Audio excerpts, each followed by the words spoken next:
సాయంకాల సమయములో సంధ్యాదీపారాధనలో వచ్చును తల్లి మహాలక్ష్మి, వచ్చును తల్లి వరలక్ష్మి.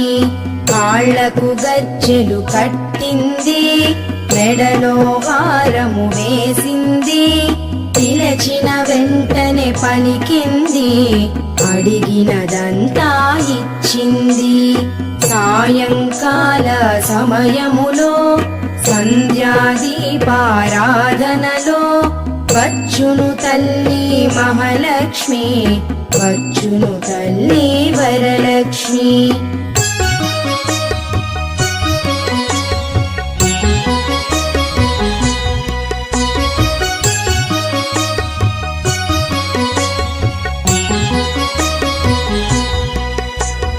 ధనములనిచ్చును ధనలక్ష్మి,